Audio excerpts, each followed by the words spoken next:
अब बेटा आ जाओ पैकेजेस। पैकेज तो बहुत आसान चीज है। पैकेज पता है ना क्या होते हैं? ये पैकेजेस हमारे पास, ये पैकेज है, सेशन 9 का पैकेज है। मैं इसके अंदर एक और पैकेज बना सकता हूँ। राइट क्लिक करता हूँ, न्यू जावा पैकेज। तो मेरे पास क्या बन जाएगा, मैं इधर बनाता हूँ मिसाल के तौर पे न्यू पैकेज के नाम से मैंने बना लिया, तो ये न्यू पैकेज आ गया। मैं सेशन 9 के अंदर एक और पैकेज बनाना चाहता हूँ, तो जावा पैकेज, तो सेशन 9 डॉट न्यू पैकेज। बिल्कुल, पैकेज के अंदर एक और पैकेज, और इस पैकेज में एक न्यू क्लास बना लेता हूँ मैं, न्यू क्लास के नाम से। क्लियर है? तो अगर अब मुझे ये जो न्यू पैकेज है, इसके अंदर भी मैं क्लास बना लेता हूँ न्यू पैकेज 1 के नाम से।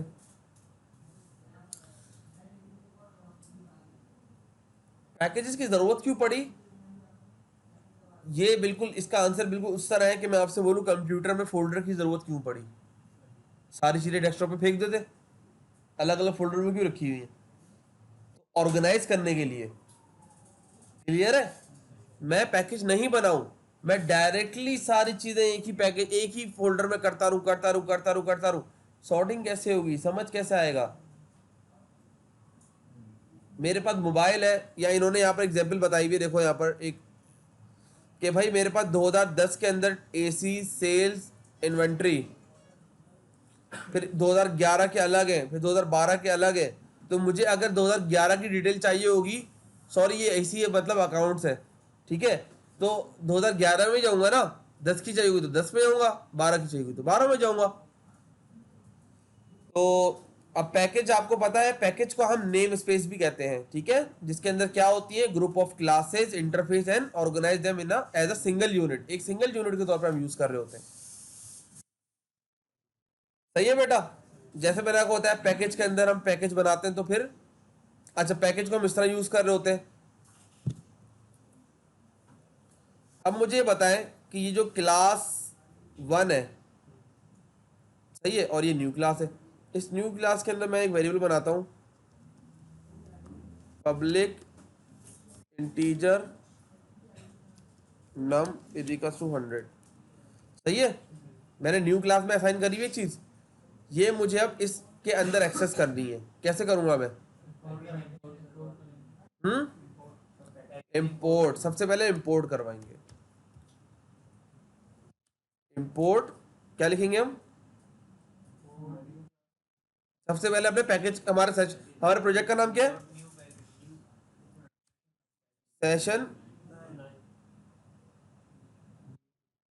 एक मिनट को,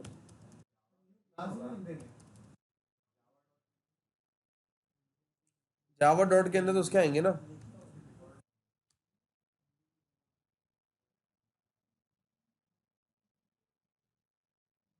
सेशन 9 के अंदर न्यू पैकेज के अंदर जो न्यू क्लास है, हमें उसको एक्सेस करना है।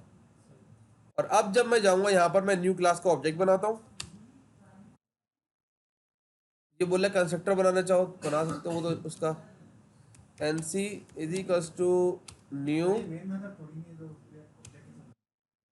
वैसे ऑब्जेक्ट तो बाहर भी बन सकता है।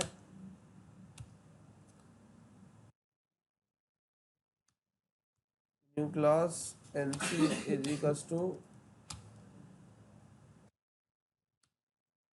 न्यू क्लास एनसी डॉट, आगे ना एक्सेस हो गया।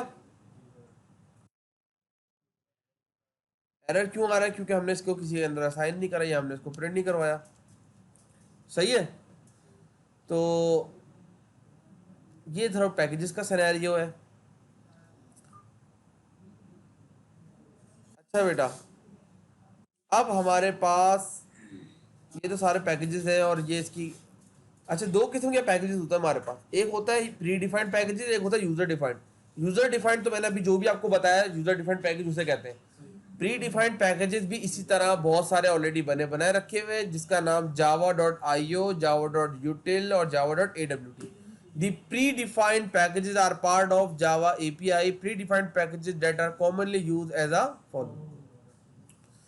ठीक है, जावा डॉट आईओ यानी कि जावा एक पैकेज है जिसके अंदर एक और पैकेज है आईओ का, जावा एक पैकेज है जिसके अंदर एक और पैकेज है यूटिल का, जावा एक पैकेज है जिसके अंदर एक और पैकेज है एक डब्ल्यूटी का। हमने जावा डॉट यूटिल को तो यूज करा था ना स्कैनर के लिए, आईओ को भी यूज करेंगे हम फाइल हैंडलिंग के अंदर आगे।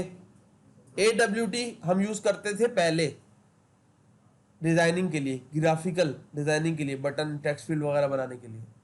अब हम इसकी जगह स्विंग आ गया है, जावा डॉट स्विंग जो लेटेस्ट आया है, सही है। तो इसकी नॉलेज होनी चाहिए, आपको पता होना चाहिए।